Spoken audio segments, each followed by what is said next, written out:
ഇന്നാണ് ആ സുദിനം. സൂര്യയുടെയും അവൻ്റെ ദേവുവിൻ്റെയും വിവാഹം. തൊട്ടടുത്തുള്ള ദേവീക്ഷേത്രത്തിൽ വെച്ചാണ് അവരുടെ വിവാഹം. അവളെ തന്നെ ദേവുവിനെയും പാറുവിനെയും ഒരുക്കാൻ ആളെത്തിയിരുന്നു. പ്രഗ്നൻ്റ് ആയതുകൊണ്ട് രാവിലെ എഴുന്നേൽക്കുമ്പോഴുള്ള ചെറിയ ബുദ്ധിമുട്ടല്ലാതെ മറ്റൊരു കുഴപ്പവും പാറുവിനില്ല. എന്നിരുന്നാലും അവളുടെ കാര്യങ്ങളെല്ലാം ദേവുവിൻ്റെ അമ്മയും അമ്മൂമ്മയും നല്ല രീതിയിൽ തന്നെ നോക്കുന്നുണ്ട്. അത് കാണുമ്പോൾ പാറുവിൻ്റെ കണ്ണ് നിറയും. അവളുടെ അച്ഛനെയും അമ്മയെയും ഓർത്ത്. അത് കാണുമ്പോൾ ഡെറി അവളെ ചേർത്ത് പിടിക്കും. 10-നും 10:30-ക്കുമുള്ള ശുഭമുഹൂർത്തത്തിലാണ് വിവാഹം. അതുകൊണ്ട് കൃത്യം 9 ആയപ്പോൾ തന്നെ അവരെ രണ്ടുപേരെയും റെഡിയാക്കിയിരുന്നു. ദേവുവിനെ വിവാഹവേഷത്തിൽ കണ്ടതും അവളുടെ അമ്മയുടെയും അമ്മൂമ്മയുടെയും കണ്ണ് നിറഞ്ഞു. ഏറെ നാളായി അവർ കാണാൻ കാത്തിരുന്ന മുഹൂർത്തം. അവരുടെ കണ്ണ് നിറഞ്ഞത് കണ്ടതും ദേവു അവരെ രണ്ടുപേരെയും ഒരുപോലെ ചേർത്ത് പിടിച്ചു. അച്ഛൻ മരിച്ചിട്ട് തന്നെ നോക്കാൻ വേണ്ടി രാപ്പകൽ കഷ്ടപ്പെട്ടിട്ടാണ് അവർ തന്നെ ഈ നിലയിലെത്തിച്ചത്. ഓരോ ജോലി ചെയ്ത് അമ്മയും അമ്മൂമ്മയുമാണ് അവരുടെ കഷ്ടപ്പാട് കണ്ട് വളർന്നതുകൊണ്ട് ജീവിതത്തിൽ ഒരു വാശിയുണ്ടായിരുന്നു. ആ വാശിയിലാണ് പഠിച്ചതും ജോലി മേടിച്ചതുമെല്ലാം. ഇന്ന് തൻ്റെ പ്രണയം സ്വന്തമാക്കാൻ പോകുന്നു. ഓരോന്നോർത്തുകൊണ്ട് അവൾ ഒരുപോലെ അവരെ രണ്ടുപേരെയും ചേർത്ത് പിടിച്ചു. ഇതെല്ലാം നോക്കി ഒരു ചിരിയോടെ ഒരു സൈഡിലായി നിൽക്കുവാണ് പാറു. അവൾക്കറിയാം ഇപ്പോൾ അവരുടെയെല്ലാം മനസ്സിൽ എന്താണ് എന്ന്. ഇങ്ങനെ നിൽക്കാനാണോ പ്ലാന്? ദേ സമയമായി. ഇനി ഇത് തുടർന്നാൽ സമയം പോകുമെന്നറിയുന്നത് കൊണ്ട് പാറു അവരോടായി പറഞ്ഞു. അപ്പോഴേക്കും ഡെറിയും സൂര്യയും അവിടേക്ക് വന്നു. ദക്ഷിണ കൊടുത്തിട്ട് നമുക്ക് ഇറങ്ങാം മുത്തശ്ശി. ഡെറി അവരുടെ അടുത്തേക്ക് വന്നുകൊണ്ട് മുത്തശ്ശിയോടായി പറഞ്ഞു. ആ മോനെ, ആദ്യം മോൻ കൊടുക്ക്, അത് കഴിഞ്ഞ് മോള്. അവർ പറഞ്ഞതും സൂര്യ ഒരു ചിരിയോടെ ആദ്യം തന്നെ മുത്തശ്ശിക്ക് കൊടുത്തു. നിറഞ്ഞ മനസ്സോടെ അവർ അവനെ അനുഗ്രഹിച്ചു. അത് കഴിഞ്ഞ് ദേവുവിൻ്റെ അമ്മയ്ക്കും അവസാനം ഡെറിക്കും അവനൊരു ചിരിയോടെ അവളിലേക്ക് ചേർത്ത് പിടിച്ചു. ദേവു ആദ്യം മുത്തശ്ശിക്കാണ് നൽകിയത്. എന്തുകൊണ്ടോ ദക്ഷിണ കൊടുക്കുമ്പോൾ അവളുടെ കണ്ണുകൾ നിറഞ്ഞിരുന്നു. പിന്നെ കൊടുത്തത് ഡെറിക്കായിരുന്നു. അവൻ അവളെ ഒരു ചിരിയോടെ ചേർത്ത് പിടിച്ചു. ഏറ്റവും ഒടുവിലായിട്ടായിരുന്നു അവൾ അമ്മയുടെ അനുഗ്രഹം വാങ്ങിയത്. എന്തുകൊണ്ടോ ആ സമയം അവൾ കരഞ്ഞുപോയി. അത് കാണാൻ കഴിയാത്ത പോലെ അവനും അവളെ ചേർത്ത് പിടിച്ചു. പിന്നെ അധിക സമയം കളയാതെ അച്ഛൻ്റെ ഫോട്ടോയിൽ നോക്കി പ്രാർത്ഥിച്ചിട്ട് 1-2 ഫോട്ടോസ് എല്ലാം എടുത്തിട്ട് അവർ ക്ഷേത്രത്തിലേക്ക് പോയി. അവിടെ അവരെത്തുന്നതിന് മുന്നേ തന്നെ എല്ലാതും തയ്യാറായിരുന്നു. അവരെല്ലാം ഒന്ന് തൊഴുത് വന്നപ്പോഴേക്കും മുഹൂർത്തമായിരുന്നു. ഡെറിയുടെ കയ്യിൽ നിന്ന് താലി വാങ്ങി അവൻ നിറഞ്ഞ മനസ്സോടെ അവൻ്റെ പ്രണയത്തെ സ്വന്തമാക്കി. ആ നിമിഷം രണ്ടുപേരുടെയും കണ്ണുകൾ നിറഞ്ഞിരുന്നു. ദേവു നഷ്ടപ്പെട്ടു എന്ന് കരുതിയതാണ് ഇപ്പോൾ തിരിച്ചു കിട്ടിയിരിക്കുന്നത്. പെങ്ങളുടെ സ്ഥാനത്ത് നിന്ന് എല്ലാം ചെയ്തത് പാറു ആയിരുന്നു. അവിടുത്തെ ചടങ്ങെല്ലാം കഴിഞ്ഞതും ഫോട്ടോയൊക്കെ എടുക്കാനായി സൂര്യയും ദേവുവും വിളിച്ചുകൊണ്ട് അവർ പോയി. പാറുവിനെ അമ്മമാരുടെ അടുത്തിരുത്തി ബാക്കി കാര്യങ്ങൾക്കായി ഡെറിയും പോയി. എന്നാൽ ഇതെല്ലാം വീക്ഷിച്ചുകൊണ്ട് ഒരു ജോഡി കണ്ണുകൾ ആ ക്ഷേത്രത്തിന് പുറത്തായി ഉണ്ടായിരുന്നു. അവിടെ നടക്കുന്ന ഓരോ കാര്യങ്ങൾ അയാൾ നോക്കിക്കണ്ടിരുന്നു. എന്തോ കണ്ടുകിട്ടിയതുപോലെ അയാളുടെ കണ്ണുകൾ വിടർന്നു. വേഗം തന്നെ ഫോണെടുത്ത് അയാൾ ആ വിവരങ്ങൾ മറ്റൊരാളെ അറിയിച്ചു. അവിടെ നിന്ന് അറിയിപ്പ് കിട്ടിയതും എല്ലാം ഒന്നുകൂടെ നോക്കി അയാൾ പുറത്തേക്ക് പോയി. ഇതൊന്നും അറിയാതെ അവർ ഓരോരുത്തരും ഓരോ കാര്യങ്ങളായി ചെയ്തുകൊണ്ടിരുന്നു. പാറു കൊടുത്ത നിലവിളക്കുമായി ദേവു വലതുകാൽ വെച്ച് ആ വീടിൻ്റെ മരുമകളായി കയറി. നാട്ടിലുള്ള സൂര്യയുടെ വീട്ടിലേക്കാണ് അവർ വന്നത്. സൂര്യയ്ക്കും ദേവുവിനുമായി ഡെറി നൽകിയ വീടായിരുന്നു അത്. അത് ഡെറിയുടെ കയ്യിൽ നിന്ന് സ്വീകരിക്കുമ്പോൾ എന്തുകൊണ്ടോ സൂര്യയുടെ കണ്ണ് നിറഞ്ഞു. ആരുമില്ലാതെ ഇരുന്നവൻ ഇന്ന് ചുറ്റും ഒരുപാട് പേരുണ്ട്. അവൻ്റെ സങ്കടം എന്തിനാണെന്ന് മനസ്സിലായതും ഡെറി അവനെ അവനോട് ചേർത്ത് പിടിച്ചു. ഗൃഹപ്രവേശം കഴിഞ്ഞതും പിന്നെ അങ്ങോട്ട് മധുരം കൊടുക്കുന്ന ചടങ്ങായിരുന്നു. പാറുവും ഡെറിയും ദേവുവിൻ്റെ അമ്മയും മുത്തശ്ശിയും ചേർന്ന് ഇരുവർക്കും മധുരം നൽകി. തിരികെ വീട്ടിലേക്ക് പോകാൻ നിന്ന ദേവുവിൻ്റെ അമ്മയെയും മുത്തശ്ശിയെയും അതിന് സമ്മതിക്കാതെ അവിടേക്ക് വിളിച്ചുകൊണ്ട് വന്നതാണ് ഡെറിയും പാറുവും. ഇനി അവർ പോകുന്നത് വരെ അവിടെ നിന്നാൽ മതിയെന്ന് പറഞ്ഞു. ആദ്യമൊക്കെ കുറെ എതിർക്കാൻ രണ്ടുപേരും ശ്രമിച്ചെങ്കിലും അവസാനം പാറുവിൻ്റെ നിർബന്ധത്തിനൊടുവിൽ രണ്ടുപേരും സമ്മതിച്ചു. ചടങ്ങെല്ലാം കഴിഞ്ഞതും ഓരോരുത്തരും റെസ്റ്റ് എടുക്കാനായി ഓരോ റൂമിലേക്ക് പോയി. പാറു റൂമിലേക്ക് എത്തിയതും വേഗം തന്നെ സാരിയും ഓർണമെൻറ്റ്സുമെല്ലാം അഴിച്ചു വെച്ച്. അപ്പോഴാണ് അവൾക്കൊരാശ്വാസം കിട്ടിയത്. പിന്നെ വേഗം തന്നെ ഡ്രസ്സെല്ലാം എടുത്ത് ഫ്രഷാകാനായി കയറി. ഫ്രഷായി തിരികെ ഇറങ്ങിയപ്പോഴാണ് അവൾക്കൊരാശ്വാസമായത്. മുഖം ഒന്ന് തുടച്ച് ടവൽ സ്റ്റാൻഡിൽ വിരിച്ചിട്ട് ബെഡിലായി വന്നിരുന്നു. AC ഓണാക്കി. അപ്പോഴേക്കും ഡെറിയും അകത്തേക്ക് വന്നു കഴിഞ്ഞിരുന്നു. എന്തു പറ്റി പാറു, വയ്യേ നിനക്ക്?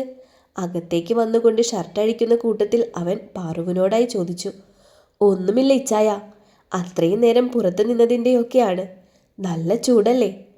പിന്നെ ആ സാരി ഓർണമെൻറ്റ്സ് എല്ലാം കൂടി ഇട്ടതിൻ്റെ ഒരു അസ്വസ്ഥതയും. വേറെ ഒന്നുമില്ല. ഹെഡ് റെസ്റ്റിൽ പില്ലോ സെറ്റാക്കി വെച്ച് അതിലേക്ക് ചാരിയിരിക്കുന്ന കൂട്ടത്തിൽ പാറു ഡെറിയോടായി പറഞ്ഞു. എങ്കിൽ നീ കുറച്ചു നേരം കിടന്നോ, ഞാൻ പോയി ഒന്ന് ഫ്രഷായി വരാം. ആകെ വിയർത്തു, ഞാൻ വേഗം ഒന്ന് ഫ്രഷാകട്ടെ. അത്രയും പറഞ്ഞ് അവൻ വേഗം ടവലെടുത്ത് ഫ്രഷാകാനായി പോയി. അവൻ പോയതും അവൾ പതിയെ ബെഡിലേക്ക് കിടന്നു. കുറച്ച് ദിവസം കഴിഞ്ഞാൽ ഡെറിയുടെ തറവാടിലേക്ക് പോകുമെന്നോർത്ത് അവൾക്കെന്തോ അസ്വസ്ഥത തോന്നി. അവിടേക്ക് ചെല്ലുമ്പോൾ സംഭവിക്കാൻ പോകുന്നത് അത്ര നല്ലതിനല്ല എന്ന് ഉള്ളിലിരുന്ന് ആരോ പറയുന്നത് പോലെയൊരു തോന്നൽ. പാറു, എന്താ ഇച്ചായ? ഡെറി വിളിച്ചതും പെട്ടെന്ന് ഞെട്ടി അവൾ അവനെ നോക്കി. അവളുടെ അടുത്തായി ഇരിക്കുന്ന ഡെറിയെ കണ്ടതും അവൾ എന്താ എന്ന പോലെ അവനെ നോക്കി. നീ എന്താ ആലോചിക്കുന്നത്? അവളുടെ അടുത്തായി കിടന്നുകൊണ്ട് അവൻ ചോദിച്ചു. അവൾ ഒന്നും മിണ്ടാതെ അവൻ്റെ നെഞ്ചോരം ചേർന്ന് കിടന്നു. അതിൽ നിന്ന് മനസ്സിലായി അവളെ അലട്ടുന്ന എന്തോ പ്രശ്നമുണ്ട് എന്ന്. അത് നാട്ടിലേക്ക് പോകുന്നതോർത്തായിരിക്കുമെന്ന് അവന് മനസ്സിലായി. പാറു, ഓരോന്നോർത്ത് നീ വെറുതെ ടെൻഷനാവേണ്ട. ഇപ്പോൾ നീ തനിച്ചല്ല, നമ്മുടെ കുഞ്ഞുമുണ്ട് നിൻ്റെ ഉള്ളിൽ, അത് ഓർമ്മ വേണം. പിന്നെ നിനക്കോ നമ്മുടെ കുഞ്ഞിനോ ഒരു ആപത്തും വരാൻ ഞാൻ സമ്മതിക്കില്ല. ആ ഉറപ്പ് ഞാൻ നിനക്ക് തന്നിരിക്കും. അത് ഈ ഡെറിയുടെ വാക്കാണ്. ഡെറി അവളോടായി പറഞ്ഞതും അവൾ ഒന്നും മിണ്ടാതെ അവനോട് ചേർന്ന് കിടന്നു.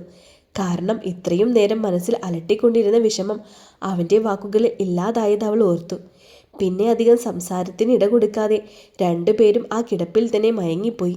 വരാനിരിക്കുന്ന പരീക്ഷണങ്ങൾ അറിയാതെ ഇരുവരും അവരുടെ പൊന്നോമനയെ സ്വപ്നം കണ്ടു കിടന്നു. തോമാച്ച, മുകളിൽ അടച്ചിട്ടിരിക്കുന്ന ആ 2 മുറി ഒന്ന് തുറന്ന് വൃത്തിയാക്കി ഇട്ടേക്ക്. ഹാളിൽ ഇരുന്ന് ഉറക്കെ മറിയാമ്മ തോമാച്ചനോടായി വിളിച്ചു പറഞ്ഞു. അതിനെന്താ ചേട്ടത്തി, ഉടനെ തന്നെ ചെയ്തിട്ടേക്കാം. അകത്ത് വന്നുകൊണ്ട് തോമാച്ചൻ മറിയാമ്മ ചേട്ടത്തിയോടായി പറഞ്ഞു. പിന്നെ ഇവിടെയെല്ലാം ഒന്ന് വൃത്തിയാക്കിയിടാൻ ആളെ ഏർപ്പാടാക്കണം. കൂടെ അടുക്കളയിലേക്ക് എന്തേലും വാങ്ങണമെങ്കിൽ അതും വാങ്ങി വെക്കണം. ഒന്നിനും ഒരു കുറവുണ്ടാവാൻ പാടില്ല. വിശേഷിച്ച് ആരെങ്കിലും വരുന്നുണ്ടോ ചേട്ടത്തി? ചുമ്മാ അറിയാനായിട്ട് വേണ്ടി അയാൾ മറിയാമ്മയോടായി ചോദിച്ചു. കാരണം ഇത്രയും നാളിനിടയിൽ മക്കൾ വന്നാൽ പോലും അധികം അവരെ ഇവിടേക്ക് അടുപ്പിക്കാറുമില്ല. 2 ദിവസം വന്ന് നിന്നാൽ പോലും അവരോട് വലിയ അടുപ്പത്തിനൊന്നും പോകുകയുമില്ല. അടുക്കളയിലേക്ക് എന്തെങ്കിലും വാങ്ങിക്കാനും സമ്മതിക്കില്ല. ഉള്ളത് കഴിച്ചിട്ട് പോകാം. പ്രായം ഇത്ര ആയെങ്കിലും മറിയാമ്മ ചേട്ടത്തിയുടെ വാക്ക് ധിക്കരിച്ച് മക്കളൊന്നും ചെയ്യത്തുമില്ല. അത് ചെയ്യാൻ അവരെ അനുവദിക്കുകയുമില്ല. ഒരാൾ വരുന്നുണ്ട്. നാളെയോ മറ്റന്നാളോ ആയിട്ട് ഇങ്ങെത്തും. എനിക്ക് അത്രയും വേണ്ടപ്പെട്ട ഒരാളും അവൻ്റെ കുടുംബവുമാണ് വരുന്നത്. അതുകൊണ്ട് ഒന്നിനും ഒരു കുറവുണ്ടാകാൻ പാടില്ല. എന്തേലും ആവശ്യമുണ്ടെങ്കിൽ എന്നോട് പറയണം, ഞാൻ പൈസ തന്നോളാം. പിന്നെ മുകളിലെ മുറിയിൽ എല്ലാം വർക്കിംഗ് ആണോ എന്നൊക്കെ നോക്കണം. ഇല്ലേൽ ശരിയാക്കാൻ പറ്റുമെങ്കിൽ ശരിയാക്കുക, അല്ലെങ്കിൽ മാറ്റി വാങ്ങുക. അവർ വരുമ്പോൾ അവർക്ക് ഇവിടെ ഒരു ബുദ്ധിമുട്ടുണ്ടാകാൻ പാടില്ല. പിന്നെ എൻ്റെ മക്കൾ ഇതിനെക്കുറിച്ച് അറിയാൻ പാടില്ല. അറിഞ്ഞാൽ അറിയാലോ എന്നെ. അവർ കാര്യമായി വേണ്ട നിർദ്ദേശങ്ങളൊക്കെ കൊടുത്തു. അവസാനം ഒരു സ്വരം ഇത്തിരി കടുപ്പിച്ച് മറിയാമ്മ തോമാച്ചനോടായി പറഞ്ഞു. അവരുടെ വാക്കുകളിലെ കട്ടി മനസ്സിലായതും വേഗം തന്നെ സമ്മതമറിയിച്ചുകൊണ്ട് അയാൾ വേഗം വൃത്തിയാക്കാനും മറ്റുമായി അകത്തേക്ക് പോയി. അയാൾ പോകുന്നതൊന്ന് നോക്കിക്കൊണ്ട് അവിടെയുള്ള സോഫയിലായി ഇരുന്ന് ഓരോന്നാലോചിക്കാൻ തുടങ്ങി. അതിൽ മുന്നിട്ട് നിന്നതും പഴയ പല വേദനിക്കുന്ന ഓർമ്മകളാണ് എന്ന് മാത്രം. ഇച്ചായ, നാളെ എപ്പോഴത്തേക്കാണ് നമ്മൾ പോകുന്നത്? ഡെറിയുടെ മടിയിൽ കിടന്നുകൊണ്ട് പാറു അവനോടായി ചോദിച്ചു. കഴിഞ്ഞ കുറച്ച് ദിവസങ്ങളായി മറ്റെല്ലാം മറന്ന് അവർ സന്തോഷിക്കുകയായിരുന്നു. ദേവുവിൻ്റെ അമ്മയും അമ്മൂമ്മയും പാറുവിനെ അവരുടെ സ്വന്തം മോളെ പോലെ തന്നെ നോക്കി. അവൾക്ക് വേണ്ടതെല്ലാം ഉണ്ടാക്കി കൊടുത്തു. അവർക്ക് പിന്നാലെ തന്നെ ഉണ്ടായിരുന്നു. എന്നാൽ നാളെ കാഞ്ഞിരപ്പള്ളിയിലേക്ക് പോകുക എന്നറിഞ്ഞതും അവൾക്കെന്തോ സങ്കടം തോന്നി. ഒന്നാമത്തെ അവിടെ എത്തിയാൽ എന്തൊക്കെ നേരിടേണ്ടി വരുമെന്നറിയില്ല. കൂടാതെ ഒട്ടും പരിചയമില്ലാത്ത സ്ഥലവും ആൾക്കാരും. കൂടാതെ കുഞ്ഞിനെന്തെങ്കിലും സംഭവിക്കുമോ എന്നായിരുന്നു അവളുടെ പേടി മുഴുവൻ. നമ്മൾ രാവിലെ ബ്രേക്ക്ഫാസ്റ്റ് കഴിഞ്ഞിറങ്ങും. കാരണം ഇവിടെ നിന്ന് അത്യാവശ്യം ദൂരമുണ്ട്. പിന്നെ നിന്റെ ഈ കണ്ടീഷനിൽ ഒത്തിരി സ്പീഡിലൊന്നും പോകാൻ കഴിയില്ലല്ലോ. അതുകൊണ്ടാണ് രാവിലെ തന്നെ പോകാമെന്ന് കരുതിയത്. പിന്നെ ബ്ലോക്കാണേൽ നമ്മൾ എത്താൻ നല്ല പോലെ വൈകും. അതുകൊണ്ട് നേരത്തെ ഇറങ്ങണം. അവളുടെ മുടിയിലൂടെ വിരലോടിച്ചുകൊണ്ട് അവൻ അവളോടായി പറഞ്ഞു. എന്നാൽ പാറു ഓരോന്നാലോചിച്ച് കിടക്കുകയായിരുന്നു. പാറു. അവളിൽ നിന്ന് യാതൊരു മറുപടിയും വരാതെ വന്നതും ഡെറി ഗൗരവത്തോടെ അവളെ വിളിച്ചു. അവനറിയാം അവളുടെ മനസ്സിലെ ചിന്തകൾ എന്തായിരിക്കുമെന്ന്. എന്താ ഇച്ചായ? എന്തോ ആലോചിച്ചു കൊണ്ടിരുന്നവൾ പെട്ടെന്ന് അവൻ്റെ ഗൗരവത്തോടെയുള്ള വിളി കേട്ടതും പെട്ടെന്ന് ഞെട്ടിക്കൊണ്ട് അവൾ ഡെറിയോടായി ചോദിച്ചു. അത് തന്നെയാണ് എനിക്കും നിന്നോട് ചോദിക്കാനുള്ളത്. നീ ഇത് ഏത് ലോകത്താണ്? ഞാൻ പറയുന്നതൊന്നും കേൾക്കുന്നില്ലേ നീ? അവൻ ഗൗരവത്തോടെ അവളോടായി ചോദിച്ചു. പക്ഷേ അവൾ ഒന്നും മിണ്ടാതെ അവനെ നെഞ്ചിലേക്ക് ചാഞ്ഞു. ആ നിമിഷം അവൻ്റെ ചുണ്ടുകളൊന്ന് വിടർന്നു. കാരണം ചെറിയൊരു സങ്കടമുണ്ടേൽ പോലും അവളിപ്പോൾ ഇങ്ങനെയാണ്. പ്രഗ്നൻ്റ് ആയതുകൊണ്ട് ചെറിയ കാര്യം മതി ദേഷ്യപ്പെടാനും സങ്കടപ്പെടാനും. പക്ഷേ അത് ഡെറിയൊപ്പം ഉള്ള സമയമാണേൽ അതെല്ലാം അവൻ്റെ നെഞ്ചിലേക്ക് ചേർത്തുകൊണ്ട് അവളത് എല്ലാം തീർക്കും. ഇപ്പോൾ അവളുടെ ടെൻഷൻ മുഴുവൻ നാട്ടിലേക്ക് പോകുന്നതോർത്താണ്. അതിൻ്റെ ടെൻഷനാണ് അവളിൽ. പക്ഷേ പോകാതിരിക്കാനാവില്ല. ചെയ്തു തീർക്കാൻ ഒരുപാട് കാര്യങ്ങളുണ്ട്. അത് ചെയ്തു തീർത്തേ മതിയാകൂ. അല്ലെങ്കിൽ അത് നാളെ വലിയ പ്രശ്നങ്ങളിലേക്ക് വഴിതിരിക്കും. അതിനു വേണ്ടിയിട്ട് കൂടിയാ. തൻ്റെ പ്രാണനും തങ്ങളുടെ കുഞ്ഞിനും ഒരാപത്തും വന്നുകൂടാ. അതിന് ചെയ്തു തീർക്കേണ്ട എല്ലാം ചെയ്തു തീർത്തേ മതിയാകൂ. പാറു, അവളുടെ മൂർത്താവിൽ ചുംബിച്ചുകൊണ്ട് ഡെറി വിളിച്ചു. അവൻ വിളിച്ചതും വെറുതെ ഒന്ന് മൂളുക മാത്രം ചെയ്തു. എന്നെ വിശ്വാസമില്ലേ നിനക്ക്? Trust me. നിനക്കോ നമ്മുടെ കുഞ്ഞിനോ നമ്മുടെ പ്രിയപ്പെട്ടവർക്കോ ഒന്നും സംഭവിക്കില്ല. ഞാൻ വാക്ക് തരുന്നു. ആർക്കും ഒന്നും സംഭവിക്കാൻ ഞാൻ അനുവദിക്കത്തുമില്ല. എത്രയും പെട്ടെന്ന് പോയ കാര്യമെല്ലാം തീർത്ത് നമ്മൾ തിരികെ വന്നിരിക്കും. നിനക്ക് ഞാൻ വാക്ക് തരുന്നു. അവളെ നെഞ്ചിലേക്ക് ചേർത്ത് പിടിച്ചുകൊണ്ട് ഡെറി അവളോടായി പറഞ്ഞു. അവൾ ഒന്നും മിണ്ടാതെ അവനോട് ചേർന്നിരുന്നു. അതിൽ നിന്ന് തന്നെ അവനുള്ള ഉത്തരവും കിട്ടിയിരുന്നു. അവളെ ചേർത്ത് പിടിച്ചുകൊണ്ട് കിടക്കുമ്പോഴും അവൻ്റെ മനസ്സിൽ മുന്നോട്ടുള്ള കാര്യങ്ങളിലേക്കുള്ള തയ്യാറെടുപ്പായിരുന്നു. ശത്രുക്കളുടെ പതനത്തിനായിട്ടുള്ള തയ്യാറെടുപ്പിലായിരുന്നു അവൻ. കാഞ്ഞിരപ്പള്ളി കുരിശിങ്കൽ തറവാട്ടിലേക്കുള്ള യാത്രയിലാണ് ഡെറിയും അവൻ്റെ പാറുവും. അവരുടെ ഒപ്പം തന്നെ സൂര്യയും ദൈവവുമുണ്ട്. എറണാകുളത്ത് നിന്ന് അത്യാവശ്യം നല്ല ഡിസ്റ്റൻസ് ഉള്ളതുകൊണ്ട് പതിയെയാണ് പോകുന്നത്. ഇടയ്ക്കിടയ്ക്ക് എവിടെയെങ്കിലും നിർത്തിയാണ് പോകുന്നത്. പാറുവിൻ്റെ കംഫർട്ട് അനുസരിച്ചാണ് യാത്ര. ദേവുവിൻ്റെ അമ്മയെയും മുത്തശ്ശിയെയും ഇന്നലെ തന്നെ സൂര്യയും ദേവുവും ചേർന്ന് വീട്ടിൽ കൊണ്ടാക്കി. അവരെ പിരിയുന്ന കാര്യം ഓർത്തപ്പോൾ തന്നെ ദേവുവിനും പാറുവിനും സങ്കടമായിരുന്നു. ഒരുവിധം അവരെ രണ്ടുപേരെയും ആശ്വസിപ്പിച്ച് സന്തോഷത്തോടെ ഇരുവരെയും യാത്രയാക്കി. പോകുന്നതിന് മുൻപ് പാറുവിന് ഒരുപാട് ഉപദേശവും നൽകിയിരുന്നു. പാറു, ഇപ്പോൾ നിനക്ക് കുഴപ്പമൊന്നുമില്ലല്ലോ അല്ലേ? ഒരു ഉറക്കമൊക്കെ കഴിഞ്ഞെഴുന്നേറ്റ പാറുവിനോടായി ഡെറി ചോദിച്ചു. വരുന്ന വഴിക്ക് ചെറുതായി ഒരു ക്ഷീണം തോന്നിയപ്പോൾ ഒന്ന് മയങ്ങിയതാണ് അവൾ. ഇല്ല ഇച്ചായ, ഒരു കുഴപ്പവുമില്ല. ആ ക്ഷീണം അങ്ങ് മാറിക്കിട്ടി. ഒരു ചിരിയോടെ അവൻ്റെ നെഞ്ചിലേക്ക് ചാഞ്ഞുകൊണ്ട് അവൾ പറഞ്ഞു. നമ്മൾ എത്താറായോ സൂര്യേട്ടാ? ഉറക്കത്തിൽ നിന്ന് എഴുന്നേറ്റ് ദേവു സൂര്യയോടായി ചോദിച്ചു. അരമണിക്കൂറിനുള്ളിൽ നമ്മൾ എത്തും. ഇനി ഇവിടെ നിന്ന് കുറച്ചുകൂടെയുള്ളൂ. ഡ്രൈവ് ചെയ്യുന്നതിനിടയിൽ സൂര്യ ദേവുവിനോടായി പറഞ്ഞു. അവൻ പറഞ്ഞതും ദേവുവിൻ്റെയും പാറുവിൻ്റെയും മിഴികൾ ഒരുപോലെ പുറത്തെ കാഴ്ചകളിലേക്ക് പോയി. ഇരു സൈഡിലും റബ്ബർ മരങ്ങളാണ്. ടൗണിൽ നിന്ന് അല്പം ഉള്ളിലോട്ട് കയറിയിട്ടുണ്ട് എന്നവർക്ക് മനസ്സിലായി. എന്നാൽ ഈ സമയം അത്രയും ഡെറിയുടെ മനസ്സ് മുഴുവൻ പഴയ പല ഓർമ്മകളിലായിരുന്നു. അതിൽ സന്തോഷത്തിനേക്കാളേറെ മുൻപന്തിയിൽ നിൽക്കുന്നത് ഒരു പിടി വേദനിപ്പിക്കുന്ന ഓർമ്മകൾ മാത്രമാണ്. ആ നിമിഷം അവൻ്റെ ഉള്ളിൽ ആരോടൊക്കെയുള്ള പക നിറഞ്ഞിരുന്നു. ഇത് എന്തോന്ന്, കൊട്ടാരോ? മുന്നിലേക്ക് നോക്കി ദേവു കണ്ണുമിഴിച്ച് ചോദിച്ചപ്പോഴാണ് ഡെറി പഴയ ഓർമ്മകളിൽ നിന്ന് തിരികെ വന്നത്. പാർവു മുന്നിൽ കാണുന്ന ആ വീട്ടിലേക്ക് തന്നെ നോക്കിയിരിക്കുകയാണ്. ഇരു സൈഡിലും ഓരോ തണൽ മരങ്ങൾ. അതിൻ്റെ ഒത്ത നടുക്കായി തലയെടുപ്പോടെ നിൽക്കുന്ന കുരിശിങ്കൽ വീട്. മുറ്റത്ത് കാർ വന്ന് നിൽക്കുന്ന ശബ്ദം കേട്ടതും മറിയാമ്മ ചേട്ടത്തി ഉത്സാഹത്തോടെ പുറത്തേക്ക് വന്നു. പുറത്തു വന്നത് ആരാ എന്നറിയാതെ കാറിലേക്ക് സൂക്ഷിച്ചു നോക്കി. തോമാച്ചനും പറമ്പിൽ പണിക്ക് വന്ന പണിക്കാരും ഉണ്ടായിരുന്നു. കാറിൽ നിന്നിറങ്ങാതെ പുറത്തേക്ക് തന്നെ നോക്കിയിരിക്കുകയാണ് എല്ലാവരും. ഡെറിയുടെ മനസ്സ് മുഴുവൻ അപ്പൻ്റെയും അമ്മയുടെയും കൈ പിടിച്ച് ഈ വീട്ടിലേക്ക് വന്നതും ഒടുക്കം ഒരു ദിവസം ആരോടും പറയാതെ പോയതുമൊക്കെയായിരുന്നു. വല്യമ്മച്ചി ഇറങ്ങി വരുന്നത് കണ്ടതും കാറിൽ നിന്ന് സൂര്യ ഇറങ്ങി. അവൻ്റെ പുറകെ തന്നെ ദേവുവും. സൂര്യയെയും ദേവുവിനെയും കണ്ടതും വല്യമ്മച്ചിയുടെ മുഖമൊന്ന് വിടർന്നു. അവരെയൊന്ന് നോക്കിക്കൊണ്ട് കാറിലേക്കൊരു സംശയത്തോടെ നോക്കി. അവരുടെ നോട്ടം കണ്ടതും ഒരു ചിരിയോടെ സൂര്യ ബാക്ക് ഡോറിൻ്റെ ഗ്ലാസ് ഒന്ന് തട്ടി. ഗ്ലാസ്സിൽ തട്ടുന്ന ശബ്ദം കേട്ടതും തലയൊന്ന് കുടഞ്ഞുകൊണ്ട് ഡെറി കാറിൽ നിന്നിറങ്ങി. വർഷങ്ങൾക്ക് ശേഷം തൻ്റെ കൊച്ചുമകനെ, തറവാടിൻ്റെ അവകാശിയെ കണ്ടതും ആ വൃദ്ധയുടെ കണ്ണുകൾ നിറഞ്ഞു. ഡെറി അവരെ ഒന്ന് നോക്കിക്കൊണ്ട് പാറുവിനെ ശ്രദ്ധിച്ച് പുറത്തേക്കിറക്കി.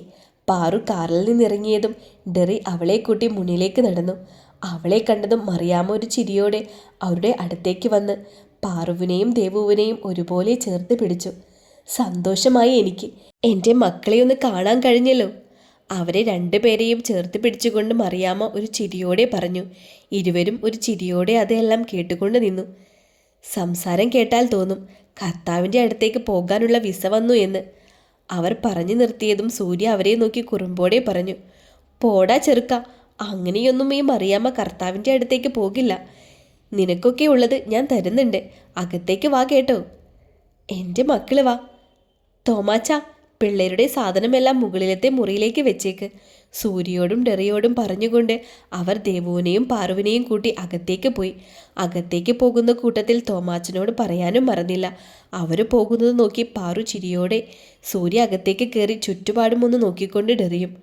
അവർ പോയി എന്ന് കണ്ടതും പറമ്പിൽ പണിക്ക് നിൽക്കുന്ന ഒരാൾ ഫോൺ കൊണ്ട് കുറച്ച് മാറി നിന്ന് അവർ വന്ന വിവരമെല്ലാം വള്ളി പുള്ളി തെറ്റാതെ വിളിച്ചറിയിക്കേണ്ടവരെ അറിയിച്ചു കഴിഞ്ഞിരുന്നു. എന്നാൽ അയാൾ മാറി നിന്ന് വിളിക്കുന്നതും സംസാരിക്കുന്നതെല്ലാം കണ്ട് ഡെറിയുടെ ചുണ്ടിൽ ഒരു പുഞ്ചിരി വിരിഞ്ഞു. തീർത്തും വന്യമായ പുഞ്ചിരി. താൻ വന്നു എന്ന് അവർ അറിഞ്ഞു കഴിഞ്ഞിരിക്കുന്നു. മക്കളിരിക്കെ. എടി കുഞ്ഞമ്മോ, മക്കൾക്ക് കുടിക്കാനിങ്ങ് എടുത്തേ. പാറുവിനോടും ദേവുവിനോടുമായി പറഞ്ഞുകൊണ്ട് അകത്തേക്ക് നോക്കി വിളിച്ചു പറഞ്ഞു. ആ സമയം തന്നെയാണ് അകത്തേക്ക് ഡെറിയും സൂര്യയും വന്നത്. യാത്രയൊക്കെ എങ്ങനെയുണ്ടായിരുന്നു മക്കളെ? ഡെറിയൊന്ന് നോക്കുക പോലും ചെയ്യാതെ മറിയാമ്മ ദേവുവിനോടും പാറുവിനോടുമായി ചോദിച്ചു. സൂര്യ പിന്നെ അമ്മച്ചിയും കൊച്ചുമോനെയും മാറി മാറി നോക്കിക്കൊണ്ടിരുന്നു. കുഴപ്പമില്ല അമ്മച്ചി, ഇടയ്ക്ക് നിർത്തിയാ വന്നത്, അതുകൊണ്ട് വലിയ കുഴപ്പമില്ല, ദേവു ഒരു ചിരിയോടെ മറിയാമ്മയോടായി പറഞ്ഞു. അപ്പോഴും പാറു ഒന്നും മിണ്ടാതെ ഡെറിയെ തന്നെ നോക്കിയിരിക്കുകയായിരുന്നു. അവൻ ഇതൊന്നും നോക്കാതെ ഫോണിൽ നോക്കിയിരിക്കുകയാണ്. അതെന്താ കുഞ്ഞെ, എന്തേലും വയ്യായിക വല്ലതും ഉണ്ടോ? മറിയാമ്മ കാര്യം മനസ്സിലാവാതെ ദേവുവിനോടായി ചോദിച്ചു. എന്നാൽ സൂര്യ ഇവിടെ ഇപ്പോൾ ഒരു ഭൂകമ്പം ഉണ്ടാകുമെന്ന മട്ടിൽ ഇരിക്കുകയാണ്. അതിന് കാരണക്കാരനായവൻ ഇതൊന്നും തന്നെ ബാധിക്കുന്ന പ്രശ്നമല്ല എന്ന മട്ടിൽ ഇരിപ്പുണ്ട്. അതമ്മച്ചി, സ്ത്രീക്ക് വിശേഷമുണ്ട്, ഇപ്പോൾ 3 മാസമായി. ദേവു ഒരു ചിരിയോടെ പറഞ്ഞതും മറിയാമ്മയുടെ മിഴികളൊന്ന് വിടരുകയും പിന്നെ ഒന്ന് നിറയുകയും ചെയ്തു. അമ്മച്ചിക്ക് സന്തോഷമായി. അമ്മച്ചിക്ക് ആകെ ഒരു വിഷമമേ ഉണ്ടായിരുന്നുള്ളൂ, അതങ്ങ് മാറിക്കിട്ടി. പാറുവിൻ്റെ ഇരു കവിളിലും കൈചേർത്ത് നിറക്കണ്ണുകളോടെ മറിയാമ്മ പറഞ്ഞു. ഇത്രയും സന്തോഷമുള്ള കാര്യം നിനക്കൊന്നും എന്നോട് പറയാൻ തോന്നിയില്ലല്ലോ. പാറുവിൽ നിന്ന് അകന്ന് മാറി നേരെ ഇരുന്ന ഡെറിയിലേക്ക് നോട്ടം ഉറപ്പിച്ചുകൊണ്ട് മറിയാമ്മ ചോദിച്ചു. അവൻ നോക്കിയതല്ലാതെ ഒന്നും പറയാൻ പോയില്ല. ഡെറി, ഞാൻ നിന്നോട് തന്നെയാ ചോദിക്കുന്നേ. നീ ആരും അറിയാതെ വിവാഹം കഴിച്ചു. ഞാൻ അറിഞ്ഞതോ ഇവൻ വിളിച്ച് പറഞ്ഞിട്ട്. എന്നിട്ട് നിനക്ക് കൊച്ചിനെയൊന്ന് എന്നെ കൊണ്ട് വന്ന് കാണിക്കാൻ തോന്നിയോ? ഇപ്പോൾ എൻ്റെ പേരക്കുട്ടി വരാൻ പോകുന്നു, അതുപോലും നിനക്ക് പറയാൻ തോന്നിയില്ലല്ലോ. അത്രയ്ക്ക് ഞാൻ നിനക്ക് ആരുമല്ലാതെ ആയോ ഡെറി? വല്യമ്മച്ചി ഇടറിക്കൊണ്ട് ഡെറിയോടായി ചോദിച്ചു. അത്രയേറെ അവർക്ക് സങ്കടം തോന്നുന്നുണ്ടായിരുന്നു. കാരണം എത്രയേറെ സ്നേഹിച്ച പേരക്കുട്ടിയാണ്. സ്വന്തം മക്കൾ തന്നെ സ്വത്തിനും വേണ്ടി ചെയ്തു കൂട്ടിയതിൻ്റെയൊക്കെ പേരിൽ അവൻ നഷ്ടമായത് അവൻ്റെ പ്രിയപ്പെട്ടവരെയാണ്. ചേർത്ത് പിടിക്കേണ്ട സമയത്ത് ഒന്നും തനിക്കതിന് കഴിഞ്ഞില്ല. കാരണം ഒരു ഭാഗത്ത് മക്കളും മറുഭാഗത്ത് കൊച്ചുമകനുമായിരുന്നു. കൂടെ ഏറ്റവും പ്രിയപ്പെട്ട മൂത്ത മകൻ്റെ വിയോഗം കൂടെ ഒന്നും താങ്ങാനായില്ല. അവരൊരു വേദനയോടെ ഓർത്തു. ഞാൻ ആരെയും മറന്നിട്ടില്ല, ഓർത്തിട്ട് വേണ്ടേ മറക്കാൻ. പിന്നെ ഞാനൊന്നും പറയാത്തത്, എനിക്ക് ഈ നാട്ടിൽ നല്ല ഒന്നും തന്നെയില്ല. എനിക്ക് നഷ്ടങ്ങൾ മാത്രമേ സംഭവിച്ചിട്ടുള്ളൂ. അതുകൊണ്ട് എനിക്ക് വിളിക്കാനോ പറയാനോ തോന്നിയില്ല. ഇപ്പോൾ ഇങ്ങോട്ട് വന്നത് പോലും എനിക്ക് കുറച്ച് കാര്യങ്ങൾ ചെയ്തു തീർക്കാനാണ്. അത് ചെയ്തു തീർത്ത് കഴിഞ്ഞാൽ ഉടൻ തന്നെ ഞങ്ങൾ തിരിച്ചു പോകും. ആറു, മതിയിരുന്നത്, വാ മുറിയിലേക്ക് പോകാം. മറിയാമ്മയോട് അത്രയും പറഞ്ഞുകൊണ്ട് അവൻ പാറുവിനെ കൂട്ടി മുറിയിലേക്ക് പോയി. അപ്പോഴും മറിയാമ്മ ഒന്നും പറയാതെ ആ നിൽപ്പിൽ തന്നെ നിന്നു. അവൻ്റെ ഓരോ വാക്കും അവരെ അത്രയേറെ വേദനിപ്പിച്ചു. സൂര്യക്കും ദേവുവിനും എന്ത് പറയണമെന്നറിയാതെ ആ നിൽപ്പ് തന്നെ നിൽക്കേണ്ടി വന്നു. മറിയാമ്മ പിന്നെ അവിടെ നിന്നില്ല. ആരെയും നോക്കാതെ മുറിയിലേക്ക് പോയി.